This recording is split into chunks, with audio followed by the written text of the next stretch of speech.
तो और दोस्तों कैसे हो आप सब लोग मेरे यार। तो स्ट्रॉन्गेस्ट ऑडियो के इस एपिसोड की शुरुआत वहीं से होता है जहां से कि पिछले एपिसोड खत्म हुआ था। पिछले एपिसोड में हम सभी लोगों ने देखा था कि मिस सोसो अपने लड़का वाला भेष बदलकर स्कॉट हाउस के अंदर छुपकर कुछ देख रहा था। ये वाला एपिसोड भी वहीं से शुरू होता है, हमें अंदर का सीन दिखाया जाता है जहाँ पर कि एक घोड़ा जो कि सामान लेकर शायद से आगे जाने से इनकार कर रहा था और उस घोड़े को चलाने वाला बंदा बोलता है ये घोड़ा इतना ज्यादा जिद्दी क्यों है। वहाँ पर एक दूसरा बंदा भी होता है जो कि उस पहले वाले बंदे को बोलता है जल्दी करो और तैयार हो जाओ, स्क्वाड किंग बस यहाँ पर आता ही होगा।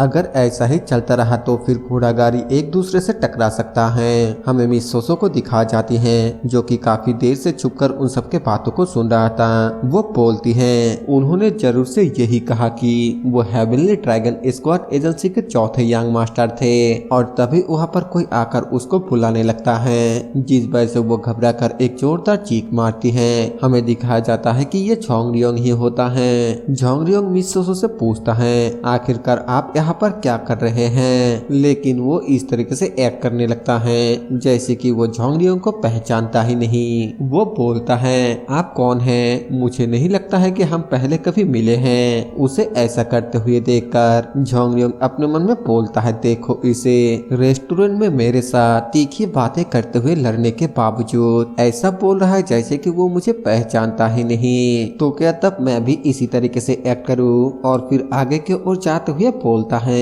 ऐसा लगता है कि मैंने आपको कोई और समझ लिया है, प्लीज मुझे माफ कर दीजिए। धत्तरी की जब से मैं झील में गिरा हूँ तब से लगता है कि मेरे याददाश्त बहुत ही कमजोर हो चुका है। और तभी अचानक से मिस सोसो उसको पकड़ते हुए बोलता है आप मुझे याद आ चुके हैं। झोंगरियोंग बोलता है आखिरकार आप कौन हैं? मैं तो आपको बिल्कुल भी नहीं पहचानता। मिस सोसो बोलता है मैंने प्रोविंशियल एग्जाम के दौरान आपसे एक ब्रश उधार लिया था। झोंगरियोंग बोलता है मुझे भी पहले वही लगा कि आप वही स्कॉलर हैं, लेकिन उस वक्त उसका जो तिल था वो नाक के बाएं ओर था जबकि आपका दाहिनी ओर है। ये सुनकर मिस सोसो हैरान हो जाता है और फिर तुरंत ही पीछे की ओर मुंह घुमाते हुए अपने मन में बोलता है क्या मैंने इसे गलत साइड में लगा दिया है। और फिर उसको इनकार करते हुए बोलता है नहीं नहीं, शायद से आपने कोई गलत याद कर लिया होगा। झोंगरियोंग भी हंसते हुए बोलता है हाँ हाँ शायद से, अगर आप सच में वही स्कॉलर हैं तो फिर आपके नाक का तिल तो एक ही रात के अंदर एक साइड से चलकर दूसरे साइड में नहीं आ सकता है ना। लेकिन वो इस बात का कोई भी जवाब नहीं देता है, बस थोड़ा सा शर्मिंदा होता है। तभी झोंगरियोंग उससे पूछता है लेकिन क्या मैं पूछ सकता हूँ कि आप यहाँ पर क्या कर रहे हैं? मिस सोसो खांसते हुए बोलता है मैंने सुना है कि प्रोविंशियल एग्जाम के top scholar heavenly dragon squad agency का चौथे यंग मास्टर हैं, इसीलिए क्योंकि मैं पास में से गुजर रहा था तो मैंने सोचा कि मैं एक बार उससे मिल लूं। लेकिन आखिरकार आप यहाँ पर क्यों हैं? और तभी पीछे से सर्वेंट बताता है यही हेवनली ड्रैगन स्क्वाड एजेंसी का चौथे यंग मास्टर ली झोंगरियोंग है। जिसे सुनकर मिस सोसो ऐसा दिखाने लगता है जैसे कि वो बहुत ही ज्यादा हैरान हो चुका है। वो बोलता है मैं तो यकीन ही नहीं कर सकता कि आप ही हेवनली ड्रैगन स्क्वाड एजेंसी का चौथे यंग मास्टर हैं, सच में ये तो काफी ज्यादा सरप्राइजिंग है। झोंगरियोंग अपने मन में बोलता है ये लड़की तो सच में एक्टिंग करने में बहुत ही माहिर है। मिस सोसो आगे बोलती है मुझे लगता है कि मैं होंगजो में जिस इकलौते स्कॉलर को जानता हूँ वो प्रोविंशियल एग्जाम का टॉप स्कॉलर है। सच में ये मेरे लिए कितना ज्यादा सम्मान की बात है। झोंगरियोंग बोलता है लेकिन मुझे नहीं लगता है कि हम दोनों एक दूसरे को इतने अच्छे से जानते हैं। और तभी मिस सोसो अपना नकली नाम बताते हुए बोलती है मेरा नाम पोंग चिन यांग है, अब हम ऑफिशियली एक दूसरे को जानते हैं। इधर झोंगरियोंग अपने मन में सोचते हुए बोलता है क्या वो सचमुच मुझे ही ढूंढते हुए यहाँ पर आई थी, लेकिन आखिरकार उसने अपने भेष क्यों बदला। मिस सोसो बोलती है मैं आपको तहे दिल से कांग्रेचुलेशंस कहती हूँ, मेरा मतलब कहता हूँ। झोंगरियोंग बोलता है चाहे वो अपने आप को एक लड़का दिखाने के लिए कितना ही कोशिश क्यों ना करे, जब वो मुस्कुराती है तब उसके खूबसूरती छुप नहीं पाती है। ऐसा लगता है कि वो ये सोचता है कि मैं उसके बारे में नहीं जानता हूँ तो फिर मैं भी इसे इसी तरह ही चलने दूंगा, सही वक्त आने के बाद ही मैं उसे इस बारे में बताऊंगा। और फिर उसको बोलता है मुझे कांग्रेचुलेशंस देने के लिए यहाँ पर आने के लिए आपका शुक्रिया। तो फिर चलो गुड बाय, मैं अब चलता हूँ। ये सुनकर मिस सोसो बहुत ही ज्यादा परेशान होते हुए बोलती है जरा 1 मिनट रुको। झोंगझोंग पूछता है आखिरकार फिर से क्या हुआ। मिस सोसो इस्तेमाल करते हुए बोलती है क्या आप मेरे साथ चावल के साथ गर्मा गर्म सूप खाने जाना चाहेंगे। झोंगझोंग बोलता है चावल के साथ गर्मा गर्म सूप। मिस सोसो बोलती है क्या आप भूल गए हम इस बात पर एग्री हुए थे कि अगर हम दोबारा मिलेंगे तो फिर हम एक साथ खाना खाने जाएंगे। अगर आप सहमत होते हैं तो फिर क्या हम एक साथ खाना खाने जा सकते हैं। ये सुनने के बाद झोंगझोंग अपने मन में बोलता है वो जरूर से मुझे ही ढूंढते हुए यहाँ पर आई थी, लेकिन हालांकि मुझे इसका कारण नहीं पता और फिलहाल के लिए मेरे पास उसके साथ गुजारने के लिए वक्त नहीं है। फिर वो वहाँ से जाते हुए बोलता है हम नूडल्स खाने पर सहमत हुए थे, ना कि राइस और हॉट सूप। मिस सोसो बोलती है हाँ बिल्कुल नूडल्स, ये मेरा ट्रीट होगा, चलो एक साथ चलते हैं। झोंगझोंग बोलता है मैं आज थोड़ा सा बिजी हूँ तो चलो किसी और दिन एक साथ खाना खाते हैं। ये सुनकर मिस सोसो जोर से चिल्लाते हुए बोलती है मैंने आपका आधे दिन तक इंतजार किया। झोंगझोंग पूछता है क्या आपने ये नहीं कहा था कि आप सिर्फ यहाँ से गुजर रहे थे। मिस सोसो बोलती है मैं आपको सब कुछ सच कहूँगा, दरअसल मैं यहाँ पर एक टॉप स्कॉलर बनने के सीक्रेट को जानना चाहता हूँ। जो सुनकर झोंगझोंग अपने मन में बोलता है सीक्रेट, मैंने तो उस दिन रेस्टोरेंट में उसे ऑलरेडी सब कुछ बता दिया था, तो फिर वो और मुझसे क्या जानना चाहता है। मिस सोसो बोलती है मैंने जो कुछ भी सुना उन सब के बेस पर सभी चार्ज ने एक साथ बातचीत करने के बाद आपके आंसरों को सबसे बेस्ट चुना। मुझे पक्का यकीन है कि आपके पास किसी चीज को देखने का एक ऐसा नजरिया है जो किसी और के पास नहीं है, तो इसीलिए मैं आपसे ये सीखना चाहता हूँ। जो सुनकर झोंगझोंग सोचने लगता है और मिस सोसो प्यारी तरीके से बोलती है प्लीज मैं आपसे रिक्वेस्ट करता हूँ। झोंगझोंग अपने मन में बोलता है ये बहुत ही ज्यादा खास है जब कोई कहता है कि वो मुरीम में कुछ सीखना चाहता है, अगर वो नामगोंग क्लैन से है तो फिर और भी ज्यादा। मामला चाहे जो भी हो वो अपने आप को जितना हो सके उतना हम्बल बनाने की कोशिश कर रही है। फिर वो बोलता है चलो जाने दो इसे, ऐसा लगता है कि आप मुझे सही से अब तक नहीं जानते हैं। मैं होंगजो का सबसे बदनाम इंसान हूँ, टॉप स्कॉलर बनना तो मेरा सिर्फ एक किस्मत था। मिस सोसो बोलती है सही ढंग से कहूँ तो आपको आधे दिमाग, मेंटल्स और पुशओवर के नाम से जाना जाता है, लेकिन जिस पर आप प्रोविंशियल एग्जाम के दौरान टॉप स्कॉलर बन गए तब आप उन सभी बदनाम करने वाले अफवाह को गलत साबित कर दिया। झोंगझोंग बोलता है आप बीते हुए एग्जाम को लेकर इतना ज्यादा परेशान क्यों हैं? हो सकता है कि आपके कपड़े सबसे अच्छे ना हो, लेकिन आपकी गोरी त्वचा और अच्छे रंग रूप ये साबित करता है कि आप किसी वेल्दी फैमिली में पले बड़े हैं। लाइफ में सक्सेस हासिल करने के लिए आपके पास बहुत सारे तरीके होने चाहिए। मिस सोसो बोलती है मैं एक ऐसा इंसान हूँ जो जिस चीज को एक बार शुरू करता है वो किसी भी कीमत में पूरा करने की कोशिश करता है, चाहे फिर कुछ भी क्यों ना हो। आप समझ रहे हैं कि मैं कहाँ से आ रहा हूँ है ना? झोंगझोंग और सर्वेंट दोनों ही उसे घूरकर देखने लगता है और फिर झोंगझोंग बोलता है मान लीजिए कि आप जो बोल रहे हैं वो सच है, मतलब कि मेरा देखने का नजरिया दूसरों से अलग है, लेकिन मैं अभी ये नहीं सिखा पाऊंगा कि। और तभी अचानक से कोई चिल्लाते हुए बोलता है स्क्वाड किंग वापस आ गया है, सभी रास्ता दो। हमें दिखाया जाता है कि स्क्वाड किंग घोड़े में कुछ लोगों के साथ आ रहा होता है और झोंगझोंग स्क्वाड किंग को देखकर बोलता है डैम इट, मैंने अभी तक ये नहीं सोचा है कि मुझे शॉटिंग सेरेमनी में कैसे शामिल होना है। और फिर हड़बड़ाते हुए मिस सोसो को बोलता है मैं नूडल्स खाने के लिए सहमत हूँ। जो सुनकर मिस सोसो खुश होते हुए बोलता है क्या सच में? झोंगझोंग बोलता है लेकिन बदले में मेरा एक कंडीशन है, और फिर स्क्वाड किंग की तरफ इशारा करते हुए बोलता है मुझे पता नहीं है कि आप ये जानते हैं कि नहीं, लेकिन वो इंसान जो इस तरफ आ रहा है वो मेरा फादर है, वो जरूर से मुझसे आपके बारे में पूछेगा, इसीलिए इन 3 बातों का अच्छे से ध्यान रखना। हमें प्रोविंशियल एग्जाम के बाद ही एक दूसरे के बारे में पता चला और आप यहाँ पर सिर्फ इसलिए आए हैं क्योंकि आप मुझे एक किताब को वापस देना चाहते थे और मैंने हमारे स्क्वाड एजेंसी के शॉटिंग सेरेमनी को देखने के आपके रिक्वेस्ट को साफ साफ इनकार कर दिया। अगर आप इन 3 चीजों को सही से करते हैं तो फिर मैं बाकी का काम ध्यान में रख लूंगा। मिस सोसो पूछती है लेकिन आखिरकार आप करने क्या चाह रहे हैं? झोंगरियोंग बोलता है इस वक्त मेरे पास ये समझाने का समय नहीं है। अगर मैं आपके मदद के वजह से शॉर्टिंग सेरेमनी में हिस्सा लेने में कामयाब हो जाता हूँ तो फिर मैं वादा करता हूँ कि मैं आपके साथ जल्द ही किसी दिन नूडल्स खाने का समय निकालूंगा। हो सकता है कि ये कोई बड़ा सीक्रेट ना हो लेकिन मैं आपके सभी सवालों का पूरे ईमानदारी के साथ जवाब दूंगा।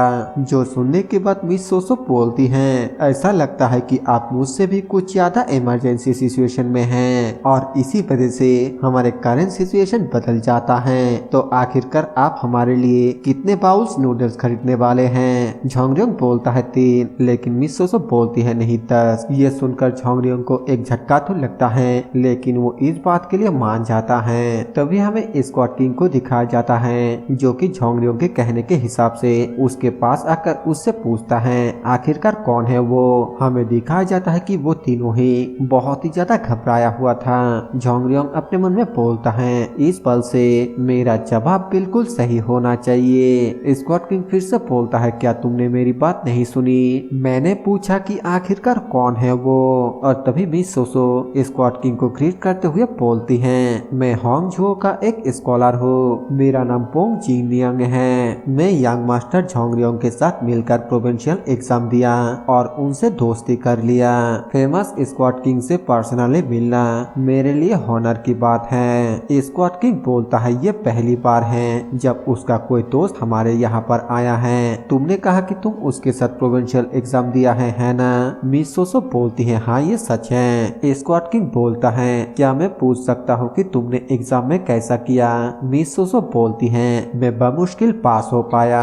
जो सुनकर स्क्वाड किंग बोलता है तुम एक यंग स्कॉलर के तौर पर कमाल हो। मिस सोसो बोलती है आप हमें शर्मिंदा कर रहे हैं, मैं इतना ज्यादा तारीफ के काबिल नहीं हूँ। आखिरकार मेरा नाम सिर्फ 10वीं लाइन पर है जबकि यंग मास्टर झोंगरियोंग टॉप स्कॉलर हैं। मैं उतना कमाल का नहीं हूँ जितना आप कह रहे हैं। ये सुनकर झोंगरियोंग हैरान होते हुए बोलता है क्या वो 10वीं रैंक पर थी? ये सुनकर स्क्वाड किंग के साथ वाला बंदा बोलता है ये बात बिल्कुल सच है। पोस्टर के नाम के हिसाब से योंगझो का पोंग जिनियांग सच में झोंगरियोंग का दोस्त है। स्क्वाड किंग मिस सोसो को देखते हुए अपने मन में बोलता है पोंग जिनियांग वो दिखने में तो एक आदमी की तरह महसूस नहीं हो रहा है लेकिन सच में वो बहुत ही ज्यादा इंटेलिजेंट है। अगर ये झोंगरियोंग का दोस्त बनेगा तो फिर ये उसके लिए बहुत ही ज्यादा अच्छा होगा।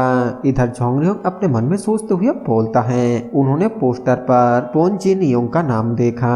खैर वो सभी कहीं बाहर गए थे इसीलिए ऐसा हो सकता है कि उन लोगों ने दूसरे जगहों के पोस्टरों के नाम को चेक कर रहे थे। तभी स्क्वाड किंग मिस सोसो से पूछता है तो तुम यहाँ पर क्या कर रहे हो? मिस सोसो बोलती हैं दरअसल मैं यंग मास्टर झोंगरियोंग की किताब को वापस देने के लिए आया था जो कि मैंने उनसे उधार लिया था लेकिन मैं। और तभी झोंगरियोंग आगे आते हुए बोलता है वो क्यूरियस थे और उन्होंने मुझे शाउटिंग सेरेमनी के बारे में पूछा। और तभी अचानक से सामने की ओर से जोर जोर से हंसने का आवाज आने लगता है जहाँ पर कि अभी भी कोई थर्ड यंग मास्टर को कांग्रेचुलेशंस कह रहा था। हमें दिखाया जाता है कि ये थर्ड यंग मास्टर और वही लोग होता है। थर्ड यंग मास्टर बोलता है तुम लोगों को बहुत बहुत शुक्रिया, आज मैंने तुम लोगों के वजह से बहुत ही अच्छा समय बिताया। उसके दोस्त बोलता है बेशक हमें आपके एग्जाम को पास करने का जश्न मनाना चाहिए। झोंगरियोंग उन्हें देखकर अपने मन में बोलता है उन लोगों को इतना इम्पोर्टेंट समय पर यहाँ पर टपकने की जरूरत क्यों पड़ा। और तभी थर्ड यंग मास्टर और बाकी सबका नजर भी उन लोगों के ऊपर पड़ जाता है जिसके बाद वो सभी स्क्वाड किंग को आकर ग्रीट करता है। स्क्वाड किंग उनसे पूछता है आखिरकार तुम लोग कहाँ पर थे? थर्ड यंग मास्टर थोड़ा घबराते हुए बोलता है मैंने अपने दोस्तों के साथ थोड़ा सिंपल मील किया। मैं अकेले वापस आने वाला था लेकिन इन लोगों ने मेरे साथ आने पर जोर दिया।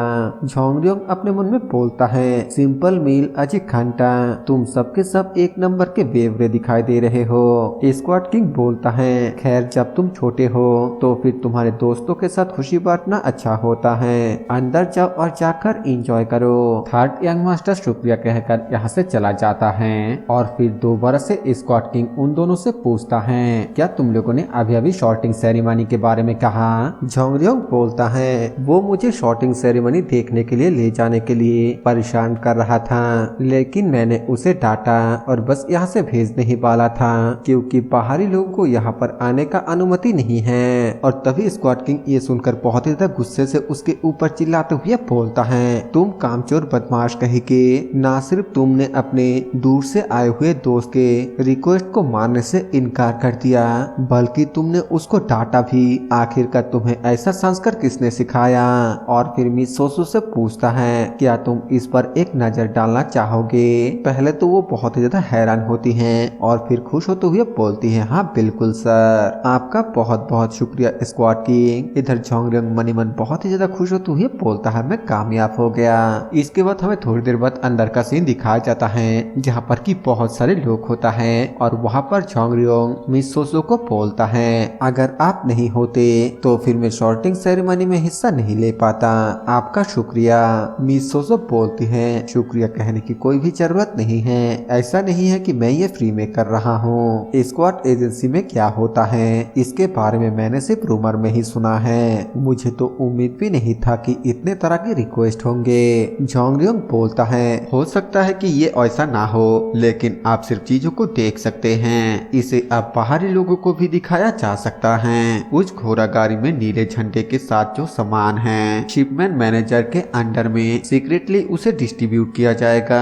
हमें वहाँ पर थर्ड यंग मास्टर और उसके सभी दोस्तों को दिखाया जाता है, जहाँ पर कि थर्ड यंग मास्टर झोंगरियोंग की तरफ गुस्से से देखते हुए अपने मन में बोलता है, झोंगरियोंग के ही वजह से मेरे जो दोस्त शराब पीने के बाद मेरे साथ वापस आ रहा था, आप उन सभी को शॉर्टिंग सेरेमनी में हिस्सा लेना पड़ रहा है। इसके बाद एक बंदा एक स्क्रॉल को लेकर वहाँ पर मौजूद सभी बंदे को बोलता है, इस पल से हम शॉर्टिंग की अनाउंसमेंट करेंगे। इसके बाद हमें बताया जाता है कि शॉर्टिंग सेरेमनी शाम को शुरू हुआ और लगभग रात के 1 बजे तक चला, लेकिन झोंगरियोंग को पहले से ही पता था कि एक और रिक्वेस्ट आने वाला है। झोंगरियोंग बोलता है, बस उसका वक्त आ चुका है। और तभी वहाँ पर अचानक से कोई एक बेल को बजाने लगता है, जिसे सुनकर स्क्वाड किंग बहुत ही ज्यादा हैरान होते हुए बोलता है, ये साउंड। मिस सोसो झोंगरियोंग से पूछती है, यंग मास्टर झोंगरियोंग, वो बेल के साउंड क्या है? झोंगरियोंग बोलता है, प्लीज सरप्राइज मत होना, आप देखने वाले हैं एक बहुत ही अजीब सा सीन। शिपमेंट मैनेजर बोलता है, मैंने भी सुना वो आवाज, शायद से वो लोग यहाँ पर हैं। यहाँ पर सही से बताया नहीं जा रहा है कि आखिरकार कौन आया है। झोंगरियोंग अपने मन में बोलता है, जब स्क्वाड एजेंसी में बेल बजता है तो दुनिया फ्रीज हो जाता है। ये एक ऐसा साउंड है जिसकी आदत मेरे जैसे किसी इंसान को भी नहीं है, जो 30 सालों से एक कूली रहा है। लेकिन आज का दिन अलग है क्योंकि ये उस रिक्वेस्ट का सिग्नल है जिसका मैं इंतजार कर रहा था। इसके बाद कैप्टन चिल्लाते हुए बोलता है, सब लोग अपने आप को संभालो।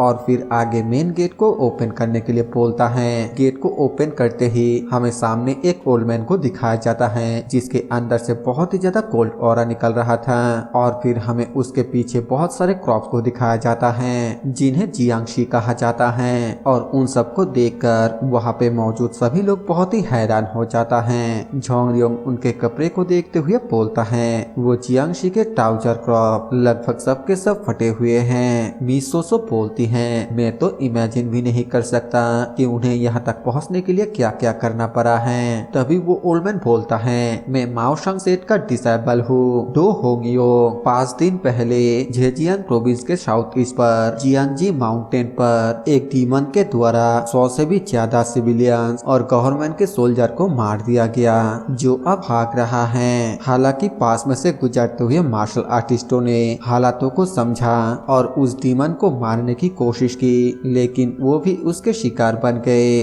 अब मैं उन्हें उनसे जुड़ा हुआ सेक्टों में वापस ला रहा हूँ, उनके साथियों के रिक्वेस्ट करने के वजह से।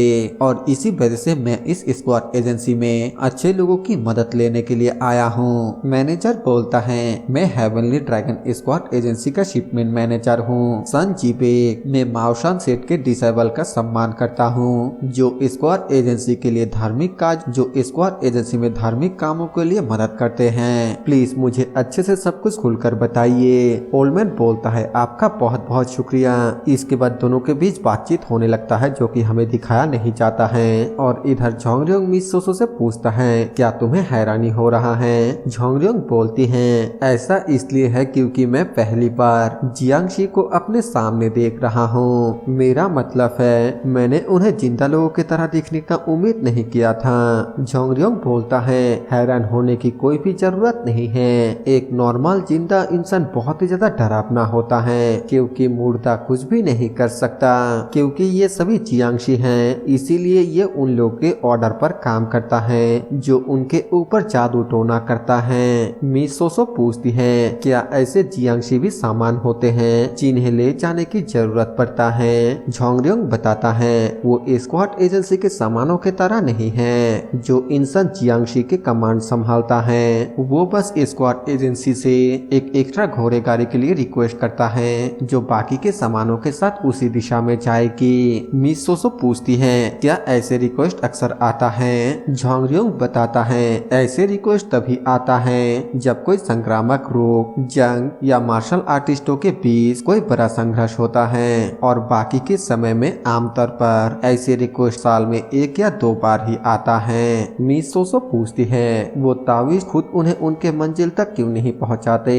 झोंगरियोंग बताता है आमतौर पर ऐसा इसलिए होता है क्योंकि जियांगशी के नंबर बहुत ही ज्यादा होता है और इसी वजह से उनको मदद की जरूरत होता है। बॉडी के सड़ने का चांस भी हो सकता है या मौसम खराब भी हो सकता है। इसके अलावा और भी कई कारण हैं। मिस सोसो बोलती हैं वहाँ उनके साथ और भी कई सारे सामान हैं, आखिर ऐसा किस लिए। झोंगरियोंग बताता है जियांगशी क्रॉप्स के बदबू न सिर्फ आम लोगों को पागल बना देता है, वो स्क्वाड एजेंसी के सभी लोगों के नाइटमेयर का कारण बनता है, इसीलिए हमें ऐसा रिक्वेस्ट सच में पसंद नहीं आता है। मिस सोसो बोलती हैं तो फिर शायद से मुझे लगता है कि आप लोग इस काम के लिए बहुत ही ज्यादा चार्ज लेते हैं, है ना। झोंगरियोंग बोलता है नहीं, ये लगभग हमेशा फ्री होता है। जो सुनकर मिस सोसो हैरान होते हुए बोलता है क्या लगभग फ्री, आखिर ऐसा क्यों। झोंगरियोंग बताता है पहला कारण यह है क्योंकि स्क्वाड एजेंसी को अपने साथ सिर्फ एक एक्स्ट्रा घोड़े गाड़ी को जोड़ने की जरूरत होता है, और दूसरा वजह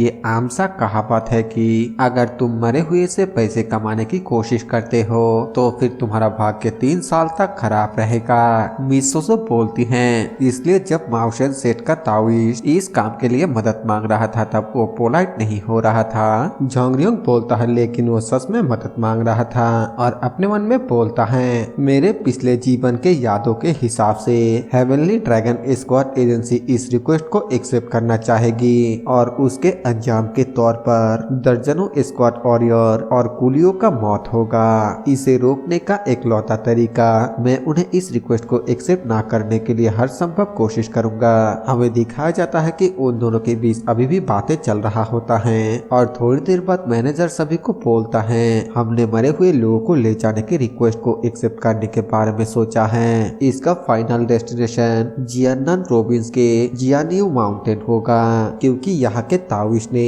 ऑलरेडी 5 दिनों के अंदर 3 मैसेंजर कबूतरों को भेज दिया है। उनके लोग जियानियो माउंटेन पर आकर हमसे मिलेंगे और फिर एक लिस्ट को लेकर वहाँ पर चेक करने लगता है कि उस डेस्टिनेशन के तरफ कौन कौन लोग जाने वाला है। देखने के बाद बोलता है टोटल 12 स्क्वाड इनबॉय जियानन प्रोविंस के तरफ जा रहा है, तो तुम में से कौन कौन है जो इस रिक्वेस्ट को एक्सेप्ट करेगा।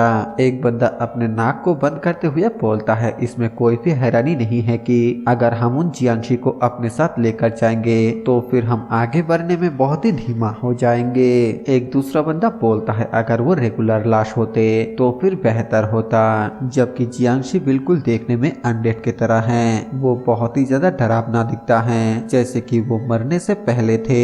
पहले वाला बंदा बोलता है हाँ, और हमें उनके कॉफिन को बार बार खोलने होंगे, मेडिसिन डालने होंगे और चेक करने होंगे कि उनके ऊपर लगा हुआ चार्म ठीक है या फिर नहीं। ये बहुत ही ज्यादा परेशान भरा काम है। इसी तरह से वो लोग तरह तरह के बहाना देकर इनकार करने लगता है, जिसे सुनकर मैनेजर गुस्से के साथ बोलता है 9 कॉफिन्स के लिए सिर्फ एक एक्स्ट्रा घोड़ा गाड़ी की जरूरत है क्योंकि अभी थोड़ा बहुत ठंड का मौसम है तो धूप के बारे में चिंता करने की कोई भी जरूरत नहीं है और मंजिल भी इतनी दूर नहीं है। लेकिन इसके बावजूद एक भी स्क्वाड इन बॉय रिक्वेस्ट को एक्सेप्ट करने के लिए तैयार नहीं है। झोंगरियोंग अपने मन में बोलता है नाइस, हर कोई इसे अपने से दूर करने की कोशिश कर रहा है, तो फिर मैं इस माहौल का इस्तेमाल करूंगा और उन्हें इसे इनकार करने के लिए मजबूर कर दूंगा।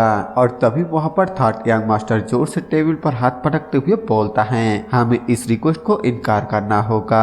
जो सुनकर झोंगरियोंग हैरान होते हुए अपने मन में बोलता है आखिरकार वो क्या करने की कोशिश कर रहा है। थर्ड यंग मास्टर बोलता है सर तावीज, आपको तकलीफ देने के लिए मैं माफी चाहता हूँ। क्या आप मैसेंजर प्रिजन को मरे हुए लोगों के सेट में भेज सकते हैं? क्यों ना आप उनसे खुद यहाँ पर आने के लिए कहे और बताए कि वो खुद अपने अपने लाशों को लेकर जाए। सच में थर्ड यंग मास्टर ने बात की। खैर वो 7 पवेलियन मास्टरों में से एक है जो 10 स्क्वाड ऑरियर के इंचार्ज है। झोंगरियोंग अपने मन में बोलता है मुझे लगता है कि वो पिताजी और उसके दोस्तों के सामने अपनी अपीयरेंस को दर्ज कराना चाहता था, लेकिन इससे क्या ही फर्क पड़ता है। अगर उसने सही रीजन नहीं बताया तो फिर वो बेवकूफी लगेगा। ताविस्ट उसको बोलता है क्या मैं पूछ सकता हूँ कि आप रिक्वेस्ट को क्यों रिजेक्ट कर रहे हैं? थर्ड यंग मास्टर बोलता है सभी मरे हुए लोग मार्शल आर्टिस्ट थे और उनके मरने का वजह मार्शल आर्टिस्टों के बीच के फाइट है। इस वजह से हेवनली ड्रैगन स्क्वाड एजेंसी चिंतित है कि हमें बेवजह ही किसी बड़े मुसीबत में घसीट न लिया जाए। ताविस्ट बोलता है ऐसा लगता है कि यहाँ आपको कुछ गलतफहमी हुआ है। सभी मरे हुए लोगों ने एक डरावना डीमन को रोकने की कोशिश में अपने लाइफ का सैक्रिफाइस किया है। आप ये कहकर सिचुएशन को बहुत ही ज्यादा सिंपल बना रहे हैं कि ये मार्शल आर्टिस्टों के बीच के फाइट था। ये सुनकर थर्ड यंग मास्टर थोड़ा हड़बड़ा जाता है, लेकिन फिर बोलता है इस पॉइंट को सामने रखते हुए कि इतने सारे मार्शल आर्टिस्ट एक पर्सन के साथ फाइट करते हुए मारे गए, मेरा पिछला बयान बिल्कुल भी गलत नहीं है, भले ही वो फिर एक डीमन ही क्यों ना हो। इसके अलावा वहाँ पर क्या हुआ उसके इकलौते सबूत आपके मरे हुए डेड बॉडीज थे।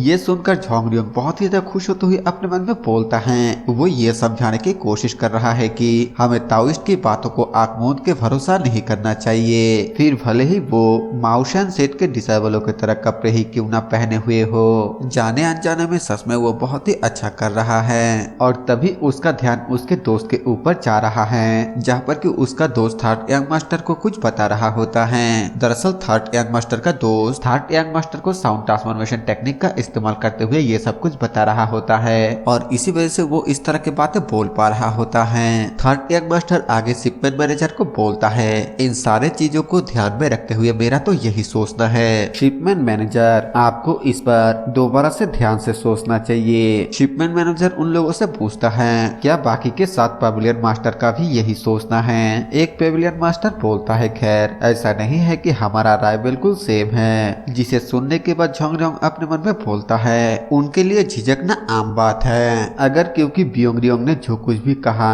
उस बात पर वो लोग एग्री करते हैं तो फिर वो सेमलेस दिखेंगे, लेकिन अगर वो लोग डिसएग्री हैं तो फिर वो लोग इस रिक्वेस्ट को रिफ्यूज करने के तरीके ढूंढेंगे। और तभी मिस सोसो झोंगरियोंग को बोलती हैं क्योंकि कोई भी इसे करना नहीं चाहता है और इससे पैसा भी कमाया नहीं जा सकता है तो फिर क्या इसे रिफ्यूज कर देना ठीक नहीं होगा? क्या और किसी कारण की कोई जरूरत है? झोंगरियोंग बोलता है डेड बॉडीज को ले जाने की कीमतों से कोई भी फर्क नहीं पड़ता।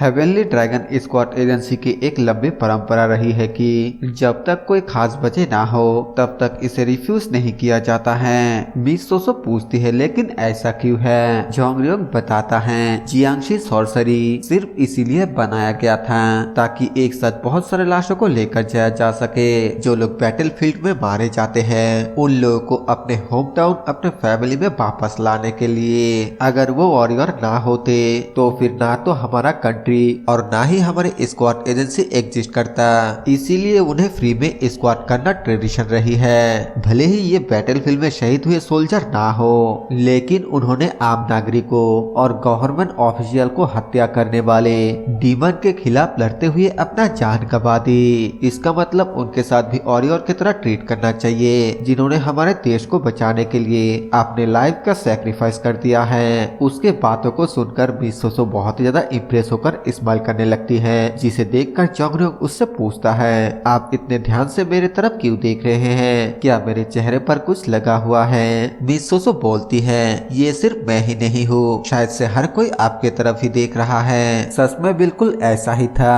हर कोई उसके बातों को सुनकर बहुत ही ज्यादा हैरान हो गया था और तभी चौंगरंग को रियलाइज होता है कि उसने इन बातों को कुछ ज्यादा ही जोर से बोल दिया। वो बोलता है, अरे नहीं, मैं तो क्या काम से, मैं तो इस रिक्वेस्ट को इनकार करने के लिए यहाँ पर आया था, लेकिन मैंने तो इसका उल्टा ही कर दिया। और इसी सीन के साथ ये वाला एपिसोड यहीं पर खत्म हो जाता है। वीडियो कैसा लगा कमेंट करके जरूर बताना और अगर आपको लाइक का बटन शो कर रहा है तो फिर एक लाइक जरूर से कर देना और अगर शो नहीं कर रहा है तो फिर कमेंट पर रेड हार्ट स्पैम कर देना। वीडियो पूरा देखने के लिए दिल से थैंक यू। मैं मिलता हूँ आप सभी से एक नए वीडियो के साथ, तब तक के लिए बाय बाय।